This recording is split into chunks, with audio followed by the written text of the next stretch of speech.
Namaste, namaskaram, vanakkam, bonjour et bienvenue à Bombay, à Mumbai, rassurez-vous. C'est la même chose. Et vous savez quoi? Il a plu depuis que je suis arrivée ici. Et aujourd'hui, grand soleil. Regardez derrière moi. Et oui, c'est ça l'Inde, demandez. Et vous obtenez, c'est le miracle indien. Alors, il est 11h38 ici à Mumbai, 8h10 presque à Paris. Et ça fait 20 heures que nous sommes en direct sur TV5 Monde depuis les quatre coins de la planète. C'est inédit dans l'histoire de la télévision. Merci en tout cas à l'hôtel Saint-Régis qui nous accueille pour ce tour du monde de la francophonie. Et puis depuis chez vous, vous pouvez également réagir sur les réseaux sociaux, hashtag TDMF. Et pour m'accompagner tout au long de cette première partie, Payal Kanwar, secrétaire général de la Chambre de commerce franco-indienne. Bonjour Payal. Bonjour. Nadir Godrej, directeur de Godrej Industries, qui est une institution en Inde. Alors quand on est indien, il faut quand même le rappeler, on a forcément un meuble, un frigo, un savon signé Godrej, n'est-ce pas Payal? Tout à fait. Nadir Godrej, également président de l'Alliance française de Mumbai, de Bombay, l'Alliance française qui est d'ailleurs partenaire de ce tour du monde, avec le soutien également de l'OIF, l'Organisation internationale de la francophonie. Bonjour Nadir Godrej. Bonjour Lydia. Nadir Godrej, habillée en complet bleu, blanc, rouge aux couleurs de la France. Merci beaucoup Nadir. Et Raghunath Mané, chorégraphe, danseur de Bharatanatyam, qui est une danse classique indienne d'ici de l'Inde, joueur de Veena, qui est un luth indien, chanteur, anthropologue, auteur notamment de Shiva et ses 7 danses. Voilà, c'est le livre que j'ai ici. Alors plus complet artistiquement que vous. Ça peut exister, mais c'est difficile à faire. Artistiquement, bonjour. Bonjour, Raghunath. Namasté. Namasté. Alors, c'est la question que tout le monde se pose. Pourquoi l'Inde? Eh bien, parce que l'Inde et la France ont un passé commun entre 1668 et 1954 à travers ces comptoirs. Alors, il y en a 5 de ces comptoirs. Il y a Mahé, il y a Naon, Chander, Nagore, Karikal et bien sûr Pondichéry. Et vous allez le voir, Pondichéry n'a rien perdu de sa culture française. Regardez. À chaque début de journée à l'école primaire de Pondichéry, c'est un petit morceau de l'histoire de France qui se rejoue. Ici, au sud de l'Inde, ces enfants sont français, pour la plupart. Héritage d'un long passé dans cet ancien comptoir de la Compagnie des Indes. À tout à l'heure. Bonjour Nabil, bonjour Roshan. Et alors qu'à des kilomètres à la ronde, tout le monde parle tamoul, la langue locale, Allez Caroline, tu vas essayer. ces enfants continuent à apprendre le français. Où vas-tu, petite fille? Je vais chez ma grand-mère. Où je lui apporte une galette et un petit peu de beurre dans un panier. Un événement a changé l'histoire de ces écoliers et de beaucoup d'autres. 2 générations plus tôt, quand Pondichéry, la française, est redevenue indienne, le traité signé par le général de Gaulle a offert aux habitants de conserver la nationalité française. Un demi-siècle plus tard, pour ces petits Français du bout du monde, leur pays est quelque chose d'assez mystérieux. C'est quoi la France? C'est un pays. Pourquoi ça te fait Il y a penser à la France? il y a des Il y a villes. des nuages. Il y a de la neige. Ils sont pour moi d'une double culture. Et pour le moment, la culture française, ils ne connaissent que ce qu'on leur apprend dans les livres et ce qu'on peut leur projeter comme image, comme histoire. Et là, c'est un rêve. C'est un mythe, ça c'est sûr. Qu'est-ce qu'elle essaie de faire les autres? Chez les plus grands, plus aucun problème avec la langue de Molière. Un fois. Kalemadi Devanaya passera le bac à la fin de l'année. Et si le hasard de l'histoire a fait d'elle une Française, elle n'y voit que des avantages. C'est comme si j'avais 2 pays et que j'étais entre les deux, quoi. C'est votre pays, la France? Évidemment. Enfin, l'Inde et la France sont mes pays, oui. Et maintenant, je vais aller en France. J'espère être bien accueillie et de pouvoir m'installer sans problème. En 1962, c'est ici, au Consulat général de France, que 7000 personnes sont venues choisir la nationalité française. 54 ans après, leurs enfants et leurs petits-enfants sont français, bien sûr, eux aussi, avec des services consulaires qui leur sont tout spécialement réservés. 40 personnes à temps plein pour gérer la diaspora française. avec le consul général Philippe Janvier en chef d'orchestre. On a combien d'usagers Là, aujourd'hui? pour l'instant, je suis à un peu plus des 70. 70. Ouais. On a près de 7000 administrés, donc on est une petite ville en Inde. Je suis un peu le maire, ils me considèrent comme ça, donc ils viennent me voir, y compris pour me raconter leurs soucis de toutes sortes. Je suis un peu le recours et l'arbitre dans la communauté. Une communauté fière de son passé. L'histoire a manifestement changé le visage de la ville et ces Français-là aiment se prendre au jeu. Pondichéry, c'est comme la Côte d'Azur. C'est sérieux, on joue sérieusement et puis on s'engueule entre nous. S'il y a un gars qui ne place pas correctement ou bien qui ne tire pas, eh ben, nous on se fâche. Hein. Comme à Marseille. Comme à Marseille, voilà, il faut. À Pondichéry, l'histoire de France est sortie des livres. Elle est là, très concrète. Voilà un super sujet de nos confrères de France 2. Raghunath Mané, vous êtes originaire de Pondichéry, Oui. Justement, et vous avez une histoire personnelle, historique même, je dirais, très forte avec cette ville quand les Français ont quitté la ville de Pondichéry. Oui, parce qu'en fait, quand on a restitué Pondichéry en 1954, en fait, mon père travaillait pour les Français. Il était, soi-disant, soit la police ou l'armée, peu importe. Il s'est retrouvé à recevoir la clé de la porte de Pondichéry, où il y a remis. Les Français partaient. Ils ont Les dit, Français ont remis la clé à mon votre père. À mon père, parce que en fait, il avait ni la nationalité française ni indienne. En fait, il était pondichérien, voilà. Et on lui a dit, bah, donnez ça au nouveau gouvernement qui n'était pas encore constitué. Donc, M. Goubert, qui était en fuite, et mon père s'est retrouvé avec la clé. Il m'a toujours raconté ça, ça m'a toujours perturbé. C'est une extraordinaire histoire. Et d'ailleurs, l'Alliance française de Pondichéry est la plus ancienne au monde. Elle a été créée en 1889. Nadir Godrej, vous qui présidez l'Alliance française de Bombay, qui n'est pas un comptoir français, que reste-t-il de la francophonie dans les autres comptoirs ? Dans les autres comptoirs, Chandernagore est devenu une partie de l'État de West-Bengal. Alors, l'influence française était moins là-bas. Les autres comptoirs comme Yanam, Mahé et Karikal sont partis de l'Union Territory de Pondichéry, mais ils sont loin de Pondichéry. Et je suppose que l'influence est moins. Est-ce que ça veut dire qu'aujourd'hui, on parle plus français à Bombay qu'à Mahé ou Yanao ? Bien sûr, Bombay est une grande ville, une ville qui était toujours ouverte, qui était toujours mondiale.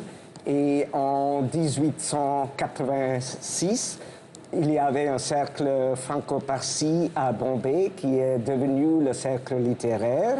Et on a eu visite de Pierre Loti et même Georges Clemenceau. Wow. Alors pourquoi les jeunes Indiens veulent-ils apprendre le français aujourd'hui ? Oui, il y a les mêmes raisons. Il y a des jeunes qui étudient le français à l'université, mais on n'enseigne pas très bien à l'université.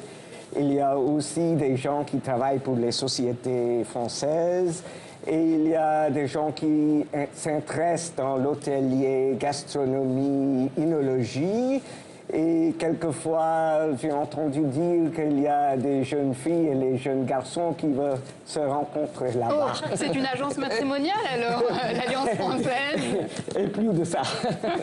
Alors, vous n'êtes pas originaire d'un comptoir vous-même, et pourtant, vous maniez la langue de Molière. Quelle est, votre histoire avec la France ? Il paraît que quand j'étais très jeune, ma cousine genevoise Gulseren est venue de Genève me voir et elle m'a parlé en français. Et j'avais 2 ans à cette époque, mais je commence que l'amour de la langue française a commencé à cette époque. À cette époque-là. Après, j'ai appris le français au lycée, on n'apprend pas très bien. Mais quand j'avais 20 ans, mon oncle a loué une villa à Saint-Tropez et je suis allé à Saint-Tropez pour l'été. Et à cette époque, on s'appelait Saint-Trope. Saint-Trope. C'était Saint-Trope, n'est-ce pas ? Oui. Nadir Godrej à Saint-Trope. Et la vie de Saint-Trope était très, très intéressant pour un jeune Indien.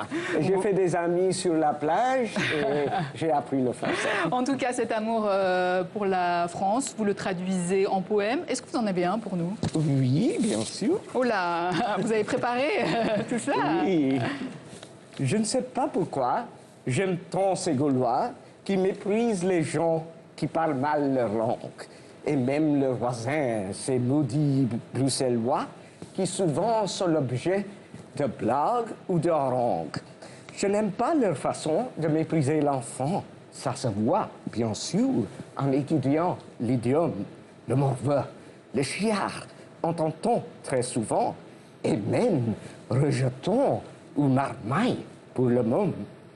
Un roi est déposé, suivi par la terreur, et bien qu'il se dise d'une extrême logique, très vite est couronné de nouveau l'empereur. Je connais très bien ces vérités tragiques, mais mon cœur ne me donne le luxe du choix. Je ne sais pas pourquoi, mais j'aime ces Gaulois. Les Gaulois, signé, bravo Nadir, les Gaulois, signé Nadir Godrej, Payal Khanwar. Vous non plus, hein, vous n'êtes pas originaire d'un comptoir. Quelle est votre histoire à vous? Alors, moi, je suis née à Londres et donc je suis arrivée en Inde quand j'avais 14 ans. Et à l'époque, le niveau de hindi était trop élevé à l'école et donc je me suis mise à apprendre la langue française. Et par la suite, j'étais à l'Alliance française et puis ensuite, je suis allée en France faire un master. Et c'est vrai que les dernières 12-15 années de ma carrière professionnelle, j'ai passé vraiment dans des entreprises et des organisations françaises, ce qui m'a permis au final de rester en contact avec cette belle langue et cette culture magnifique qui me passionne énormément. Et justement, aujourd'hui, vous êtes à la Chambre de commerce franco-indienne. Alors, comment se portent les relations commerciales entre l'Inde et la France? Alors, l'Inde et la France ont un partenariat de longue date, hein, depuis les années 90, depuis que l'Inde est ouverte au monde. Et donc, c'est également intéressant de voir qu'il y a quelques sociétés françaises comme la BNP Paribas, Alstom, qui sont présentes en Inde depuis plus de 150 ans. Ah oui, quand même. On ne le sait pas, ça. Hein. Oui, c'est intéressant. Et puis, au niveau des investissements, la France est un des premiers investisseurs étrangers en Inde aujourd'hui. Ils sont vraiment classés dans les top 5. Au niveau des investissements, on parle d'un stock total d'environ 20 milliards de dollars. Au niveau des sociétés, il y a aujourd'hui 400 sociétés françaises présentes sur le pays à travers de 1000 établissements, donc des filiales, des sous-filiales. Et puis, ce qui est intéressant de voir aussi, c'est que la France est un employeur important en Inde. On a plus de 300 000 employés indiens, dont le premier est en Capgemini avec 100 000 employés. Génial. Le Premier ministre indien, justement, Narendra Modi, était justement à Paris en juin dernier. Il a été reçu par le président français Emmanuel Macron. Une visite marquée par notamment la signature des Rafales, un fleuron de l'industrie française. Payal, qu'est-ce que ça signifie pour l'Inde de posséder des Rafales ? Je pense que déjà, quelque part, le sujet de la défense est un sujet primordial pour le gouvernement indien. Et la France et l'Inde ont cette coopération dans le domaine de la défense depuis des années, depuis 50 ans. Au moment où l'Inde importait déjà des Mirages. Mais je pense que le contrat aujourd'hui représente un partenariat emblématique au niveau économique et stratégique, mais aussi une volonté de vraiment travailler ensemble. Et je pense que cet accord ne va que déboucher ensuite sur du transfert de technologie, de savoir-faire, des bonnes pratiques, mais aussi sur la création d'emplois et pourquoi pas sur la fabrication locale, ce qui rentrerait également dans le transfert de technologie, justement. Voilà, tout à fait. Voilà, et fabriqué en Inde, avec des compétences et des formations qui sont françaises. Tout à fait. Ce qui rentre dans le programme national de M. Modi sur le Make in India. Make in India. Alors, quand on parle de défense, justement, difficile de ne pas penser au Pakistan voisin. Nadir, quelles sont les relations actuellement entre l'Inde et le Pakistan ? Pas très bon. Il y a des problèmes en Cachemire maintenant. Et quand il y a des problèmes en Cachemire, les relations ne sont pas bonnes. Mais je pense que les gens du Pakistan et les Indiens s'entend très bien et j'espère qu'on aura une entente cordiale bien. Super, on l'espère. Payal, lors de la visite justement de Narendra Modi à Paris, il a été question de partenariat sur le plan industriel, culturel, l'éducation, mais aussi le climat et le terrorisme. Est-ce que vous diriez aujourd'hui que les relations entre Narendra Modi et Emmanuel Macron sont au beau fixe ? Tout à fait. Je dirais même qu'on est en train vraiment de témoigner un moment historique dans la relation franco-indienne. Ils sont sur la même longueur d'onde. Tout à fait. Tout à fait. Si on parle du climat, par exemple, lors du COP21 fin 2015, Narendra Modi s'était manifesté tout à fait, il a soutenu tout de suite ce programme en annonçant la création de l'Alliance internationale du solaire. Et même en Inde aujourd'hui, le sujet des énergies renouvelables est un sujet primordial. Pour vous dire que 10% des projets solaires en Inde sont développés par des Français. Si on parle de l'éducation, nous, à la Chambre de commerce, on héberge également des grandes écoles de commerce françaises. Il y a des partenariats en place avec des écoles indiennes. Et nous, on souhaite envoyer plus d'Indiens en France faire leurs études. Donc d'ici 2020, l'objectif est de 10 000 étudiants. Et j'imagine aussi qu'au niveau du tourisme, tout se porte très bien. Comment il est perçu, le président Macron, ici en Inde ? Déjà, je dirais que les élections présidentielles ont été suivies par les Indiens avec un grand intérêt. On est dans un monde aujourd'hui où, grâce aux médias sociaux, on peut vraiment suivre les informations en direct. Emmanuel Macron donne une image aujourd'hui d'un leader jeune, dynamique, mais quelqu'un qui a au final une volonté de remonter la France au niveau national, mais aussi au niveau international. Et je pense que c'est là où il y a des similarités avec M. Modi, parce qu'ils ont cette ouverture internationale. En tout cas, donc, les affaires marchent, visiblement, entre l'Inde et la France. Nadir Godrej, est-ce qu'au nom du business, des affaires, de la diplomatie, est-ce qu'on doit fermer les yeux sur les dérives actuelles en Inde? Je pense par exemple aux attaques quand les personnes mangent du bœuf ou les attaques contre les minorités ethniques, contre les chrétiens, contre les musulmans par des extrémistes hindous.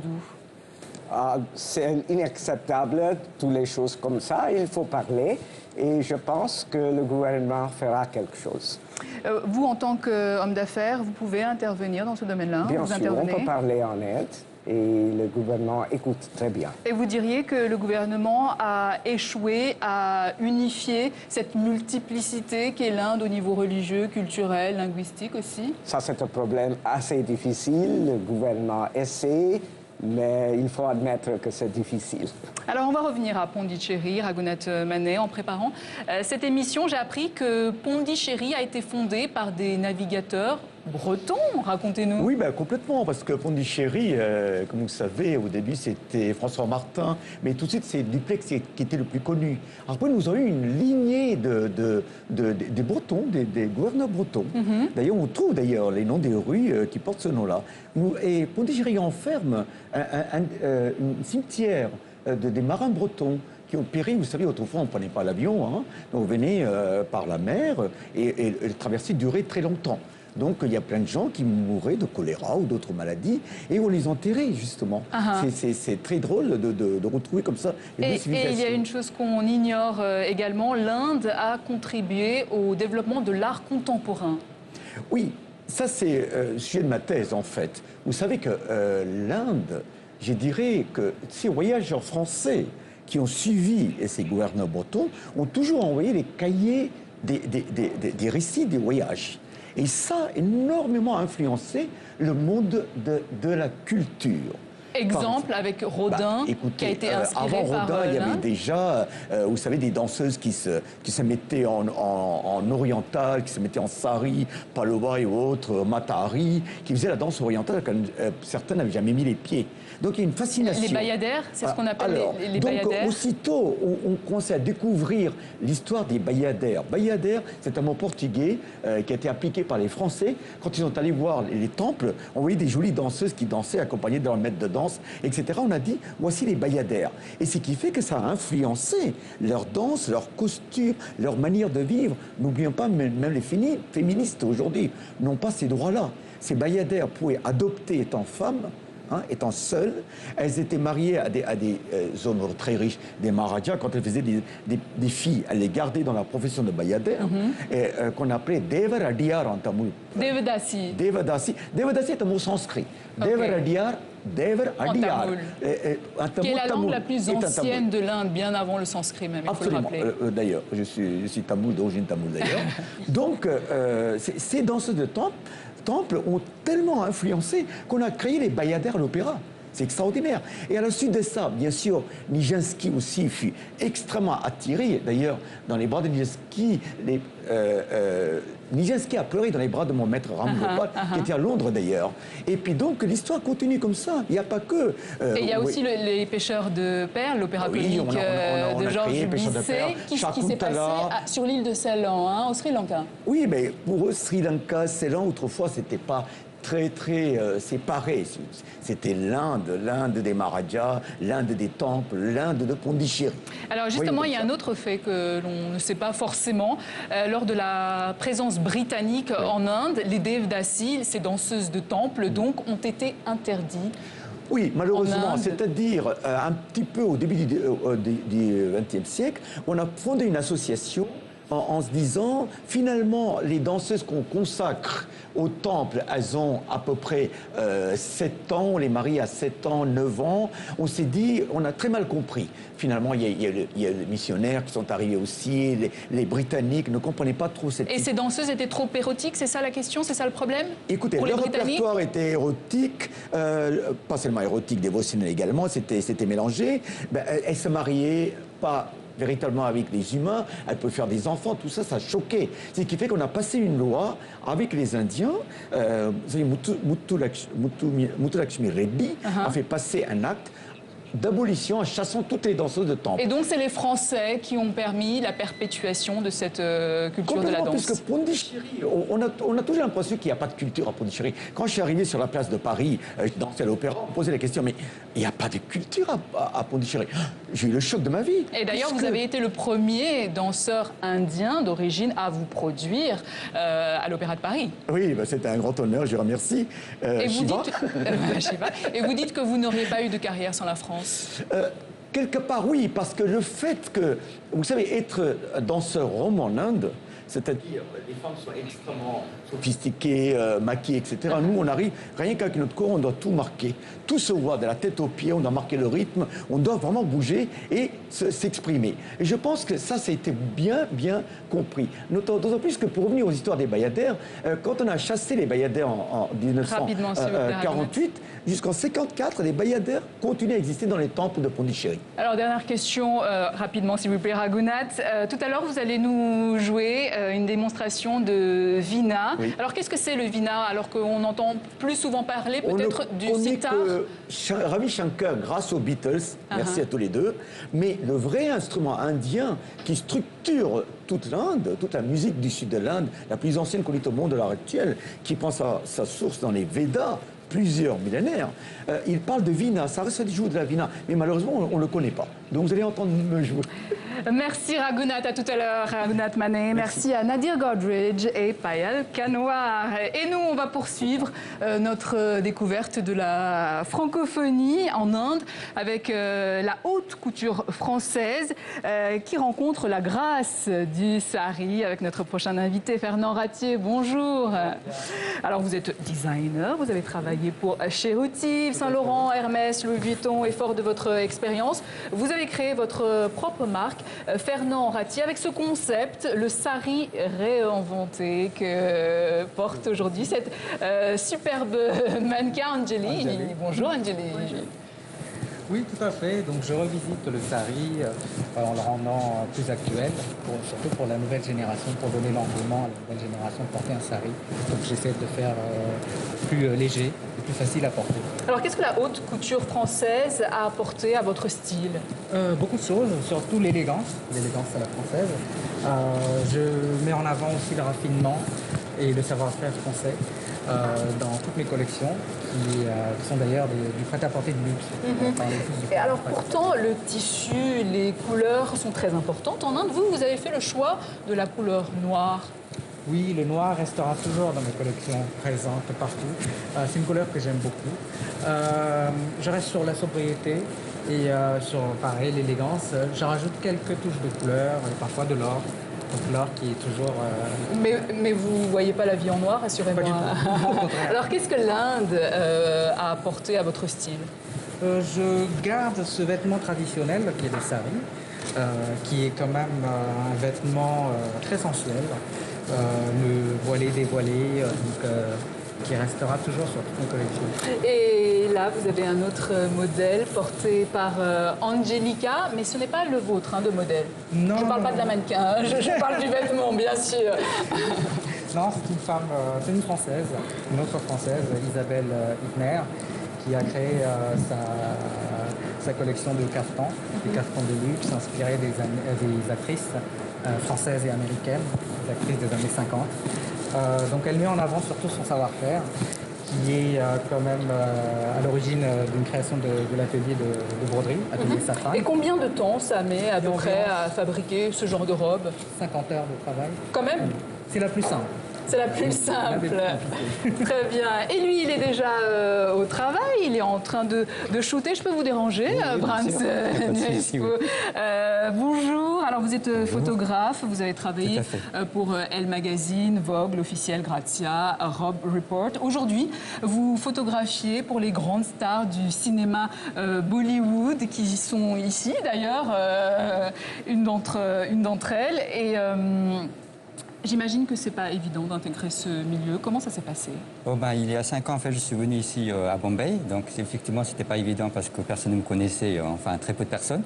Donc, il y avait quand même quelques producteurs qui m'ont ouvert quelques portes. Donc, du coup, ça m'a suffi, effectivement, de réaliser quelques contrats. Et puis voilà, donc j'ai dû séduire un peu avec mon travail. Alors, vous avez grandi entre l'Inde et la France, vous avez été adopté. Aujourd'hui, c'est une chose que vous assumez totalement, ça n'a pas toujours été le cas. Alors, comment ça s'est passé, ce retour aux sources? Oui, effectivement, c'était pas non plus très évident pour moi parce que j'ai dû repartir en Inde, en Inde, en fait, au bout de 9 ans.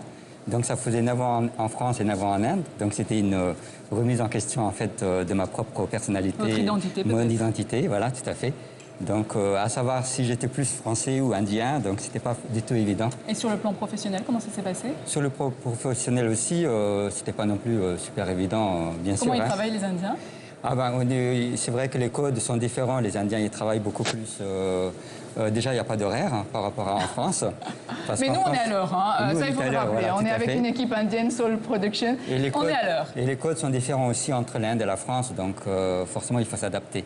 Alors, et l'aboutissement de tout ce parcours, la mode, la France, l'Inde, c'est ce magazine 6F, premier numéro. Donc, c'est un magazine de mode franco-indien. C'est quoi l'idée? L'idée, c'est de faire un lien en fait entre les deux pays. C'est ce qui me représente le plus parce que justement, je me retrouve pas entièrement en fait en France, avec la France, et ni entièrement non plus avec l'Inde. Ouais. Donc là, c'est la combinaison entre les deux. Donc effectivement, le fait d'avoir ces deux identités, c'est ce qui me représente le plus en fait. Voilà, la mode, mais pas seulement, justement, en couverture. Vous avez ici Jean Dujardin. Pourquoi ce choix? Jean Dujardin, comme vous pouvez entendre par le nom, ça fait très français. Oui, et en plus, c'est vrai que la mode, en fait, elle est quand même communiquée par des visages connus en Inde. Donc, on essaie de reprendre un peu ce concept-là. Donc, et Jean Dujardin, il est connu Il est très connu. Il est très connu. Very famous. Il est very famous, tout à fait. Vous verrez pourquoi je dis ça un petit peu plus tard. Merci, Brahms. Avec plaisir. Merci, Fernand. On va donc continuer à parler cinéma avec notre prochain invité, Raoul Vora, acteur, réalisateur, producteur. Et la France l'a fait chevalier des arts et des lettres en 2014 pour sa contribution au cinéma et au théâtre. Bonjour, Raoul Vora. Bonjour. Alors, avec nous également Pooja Dhingra, chef pâtissière, spécialiste des macarons en Inde. Bonjour Pooja. Bonjour.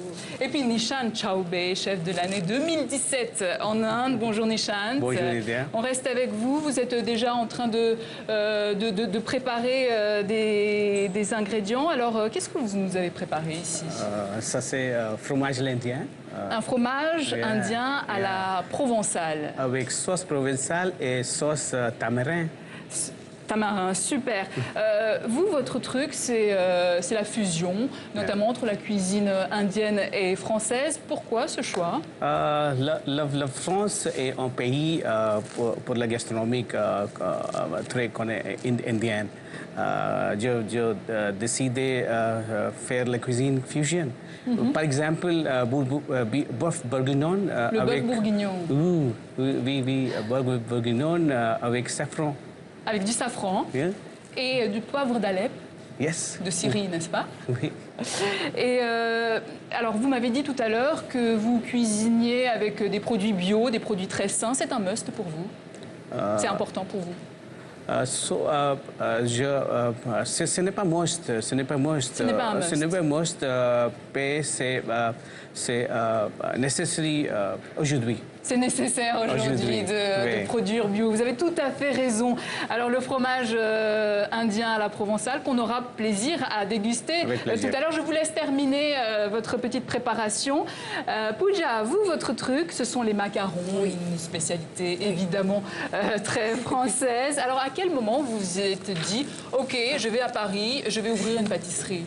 Je vais me former en pâtisserie d'abord. Oui. Donc, j'étais formée au Cordon Bleu à Paris. Et quand j'étais là-bas, c'est une histoire très drôle. Quand j'étais là-bas, c'était mon première semaine. Et j'étais avec des amis français. Et ils m'ont demandé quel macaron tu préfères, ceux de Pierre Hermé ou ceux de La Durée. Et donc, j'ai pas vraiment compris la question. Vous connaissez ni Pierre Hermé, ni La Durée. J'ai demandé qu'est-ce que c'est un macaron, et il était choqué.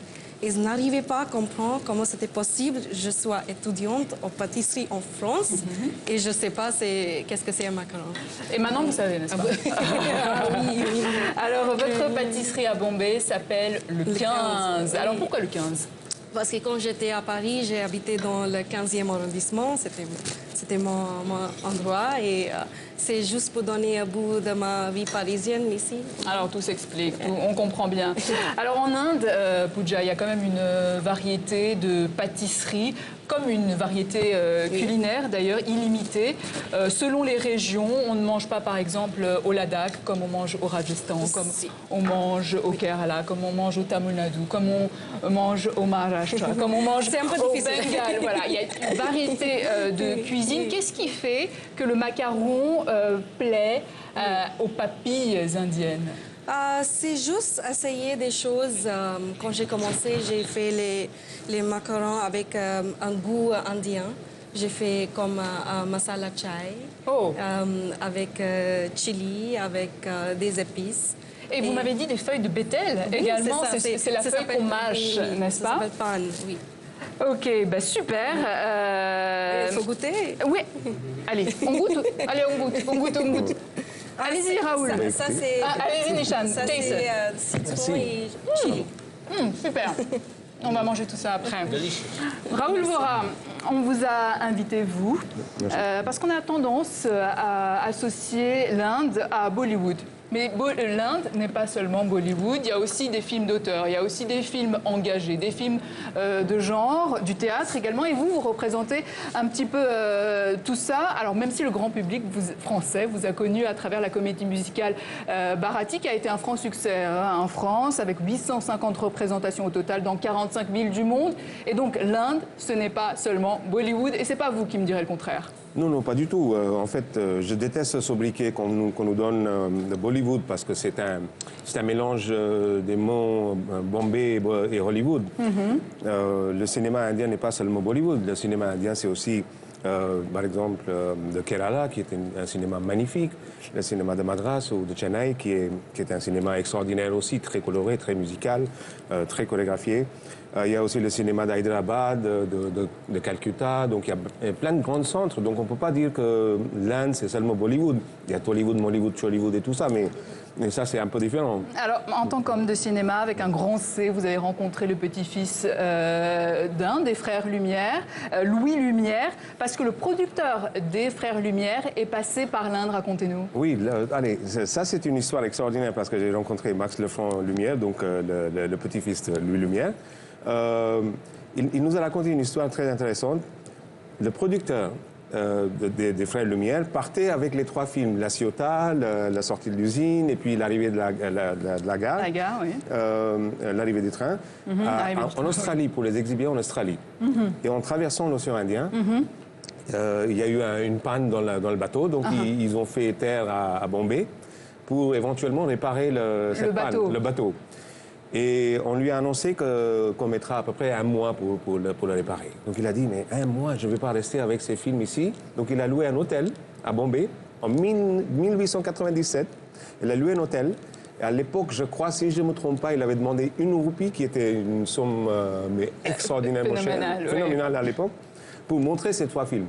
Et c'est comme ça que le cinéma est né à Bombay, grâce aux frères Lumière, aux producteurs des frères Lumière. Jean-Paul Rapneau vous surnomme l'ambassadeur du cinéma français en Inde, et vous le portez bien d'ailleurs. Et pour cause, vous avez notamment lancé il y a 2 semaines le French Ciné Hub, le premier club de films français en Inde. Comment ça s'est passé ?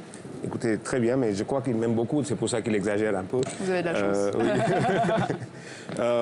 Oui, j'ai eu l'honneur parce que l'IATF, donc l'Association des professeurs de français en Inde, et l'Institut français m'ont demandé de lancer ce French Film Hub, qui est le premier club de cinéma français en Inde.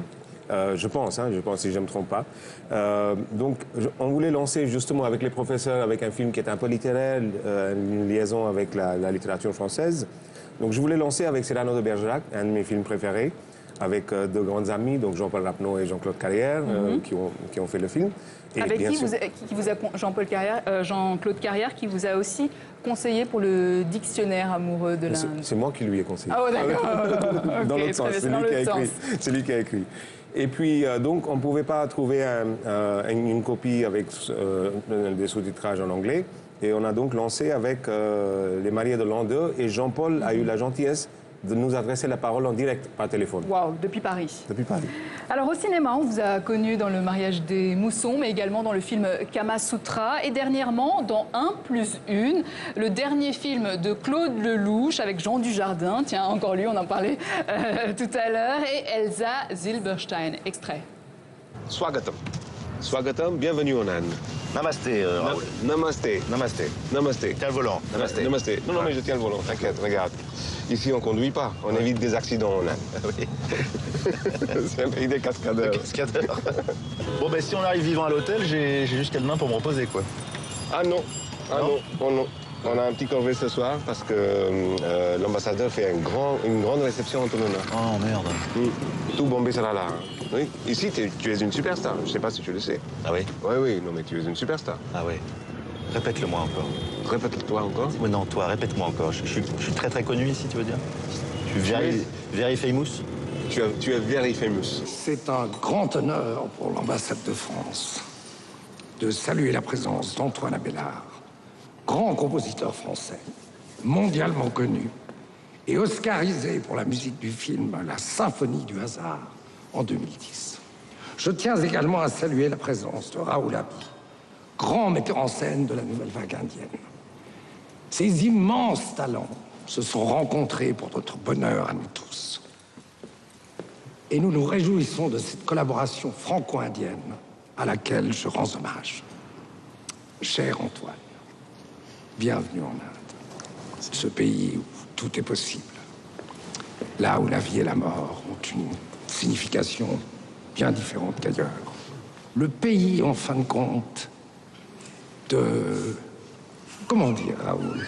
L'éternité. De l'éternité. Merci, Raoul. Le pays de l'éternité, en quelque sorte. Cher Raoul, cher Antoine, pardon, j'aimerais lever mon verre à tous et saluer nos magnifiques comédiens, Ayana et Sanjay, nos nouveaux Roméo et Juliette. Juliette et Roméo. Waouh, Raoul! Alors comment s'est passée cette collaboration, ces collaborations avec Claude Lelouch, avec Elsa Zilberstein, avec Christopher Lambert, avec Jean Dujardin? Écoutez, ce sont des gens magnifiques, extraordinairement humbles et extraordinairement ce qu'on appelle down to earth, atterris. C'était un plaisir enfin total. Toute cette scène est improvisée dans la voiture, donc on avait non, quelques. c'est pas vrai. Si, on avait quelques consignes, bien sûr, pas Claude, mais cette ça scène paraissait tellement naturel. Oui, c'est très naturel. Et puis on était mort de rire. Oui, c'est ça. Alors l'extrait se finissait par Juliette et Roméo, et non Roméo et Juliette. Cette précision est importante pour vous? Écoutez, c'est très important parce que c'est Claude qui a écrit, bien sûr, mais pour moi, c'est très important parce Claude Lelouch. Claude Lelouch, bien sûr, oui, le grand maître de cinéma mondial. Mais c'est très important de parler des femmes, surtout en Inde, parce que la condition des femmes en Inde, c'est quelque chose qui me touche beaucoup. Notamment, parlons un peu de ce qu'on appelle le viol conjugal. Vous voyez, le marital rape, ce qu'on appelle le marital rape. Vous savez que... on en parle beaucoup en France de ces violences faites aux femmes. Il y a des manifestations également régulièrement en Inde. Oui. En fait, les chiffres sont effrayants parce que toutes les 6 heures, il y a soit une femme qui est morte, qui est battue ou qui est poussée à la suicide par sa belle famille à cause de la dot ou à cause des histoires d'amour ou d'autres choses. Les femmes sont brûlées également pour non-paiement de la dot. Ça existe encore aujourd'hui en 2017 en Inde. Ça existe encore. Et il y a quand même 2 tiers des femmes presque qui sont battues dans une sorte de viol conjugal. Et la loi indienne ne reconnaît pas le viol conjugal si la femme a plus de 15 ans. Vous diriez que vous êtes féministe sous le prisme indien, bien sûr. Non, sous le prisme mondial, pourquoi pas. Mondial, je suis féministe, je porte des choses qui sont faites par des femmes. Ça, c'est kanta fait par les femmes bengalis. Ça, c'est tissé au Sri Lanka. Écoutez, on est... Vous réalisez également des documentaires, Raoul Vora. Est-ce qu'il est plus difficile de nos jours de dénoncer les dérives? On en parlait tout à l'heure avec Nadia Godrej. Je pense par exemple à l'assassinat de la journaliste Gauri Lankesh, dont on a beaucoup parlé également en France. Est-ce que la liberté de presse, est-ce que la liberté d'expression est bafouée dans l'Inde d'aujourd'hui, contrairement à il y a quelques années? Non, absolument, absolument. Je crois que peu importe les pouvoirs, il y a une non-tolérance de la dissidence, une non-tolérance d'une voix qui parle contre la voix générale ou la voix publique. Parlons de ça, hier même, on a tué un autre journaliste. Il a été tué par une foule dans le nord-est de l'Inde, à Tripura, parce qu'il couvrait des émeutes, soi-disant, entre l'extrême droite et l'extrême gauche. Donc maintenant, ça devient complètement débile ici actuellement. Vous voyez, on tue les gens de droite et à gauche, les rationalistes, les philosophes, les gens qui pensent et qui parlent des bonnes choses. Je ne comprends pas. C'est des choses positives. Mais on a le droit, mais même si la droite a le droit de parler, mais nous, moi je ne suis pas plutôt de gauche, je suis plutôt du centre, mais je suis quand même... Comme Emmanuel Macron, tiens. Si vous voulez, oui. Mais plutôt de gauche de la droite, ça c'est sûr.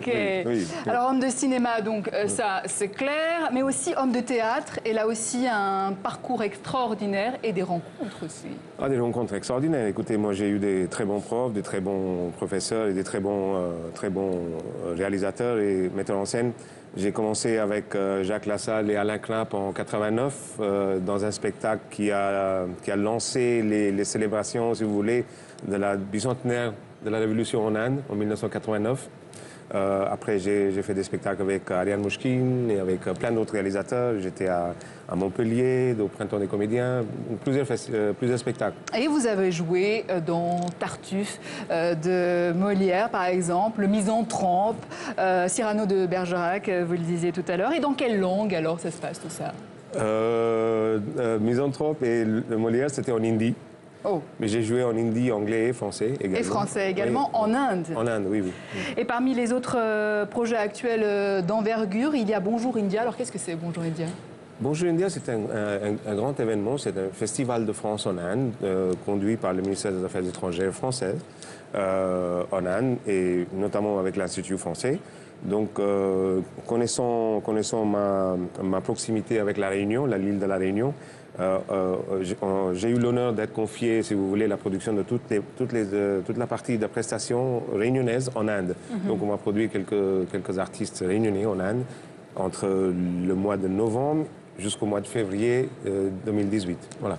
Et comme votre actualité ne s'arrête jamais, vous allez bientôt produire un film franco-indien. Est-ce que vous pouvez nous en dire un mot? Vous étiez en repérage, il me semble, à Chandigarh.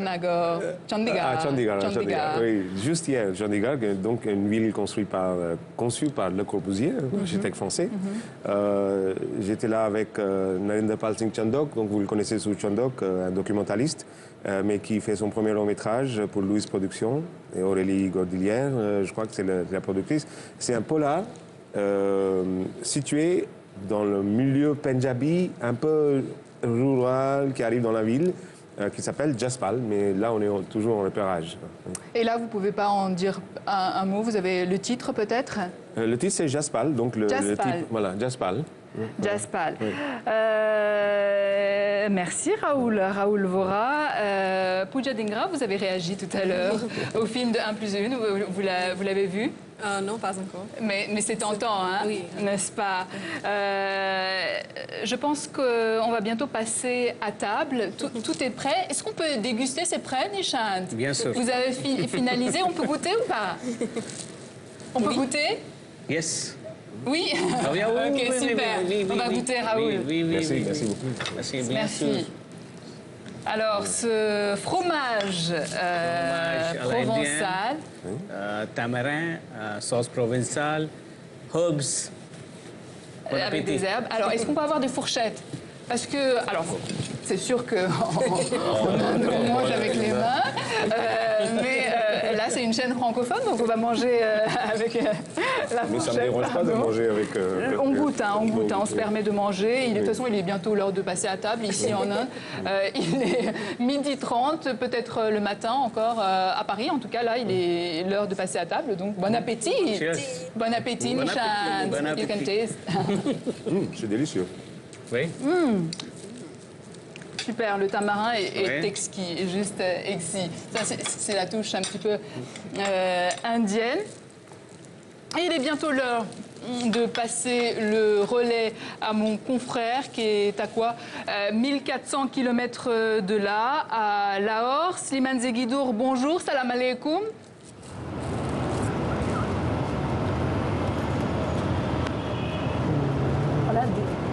Salam Nidia de Lahore, et dire qu'il y a 70 ans, Lahore faisait partie du même pays, l'Inde sous domination britannique, du même pays que Mumbai où vous êtes. D'ailleurs, l'Inde, on y est ici à 20 km. Donc, bienvenue dans ce tour fantastique de la francophonie. Nous vous accueillons à Lahore, face à la mosquée Badshahi, qui est contemporaine de Louis XIV et du château de Versailles. Donc là, on est dans l'histoire de la plaine du Punjab, qui est une plaine qui pèse la moitié de la population du Pakistan, de sa production agricole, de son industrie. Et puisqu'on est dans l'histoire, pas une minute à perdre, on va passer à nos invités. Eh bien, d'abord, Marvi Menon, qui est député et ministre des Affaires sociales, bonjour, et le docteur Fazal Kak Dadar, qui est professeur, historien et archéologue. Nous allons d'abord Ok, ça y est, ils vont...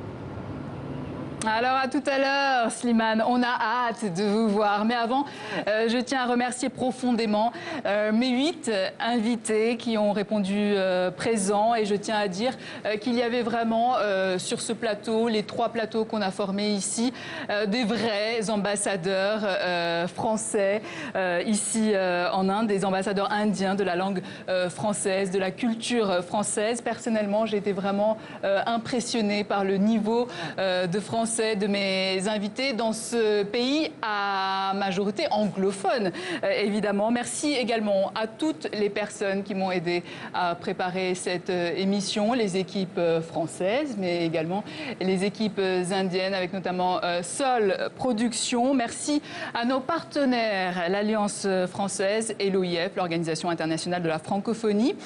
Et à présent, on va vibrer au rythme de cet instrument ancestral qui est le Veena avec Raghunath Mané, accompagné du percussionniste de renom Shiva Mani qui nous fait l'honneur d'être là. Il a joué avec les plus grands, avec notamment A.R. Rahman, que les Indiens connaissent bien ici, même le reste du monde, parce qu'il a notamment composé pour le film Slumdog Millionnaire. Quant à moi, je vous dis comme d'habitude, à très bientôt sur TV5 Monde. Raghunath Mané et Shiva Mani, s'il vous plaît.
Ding ding,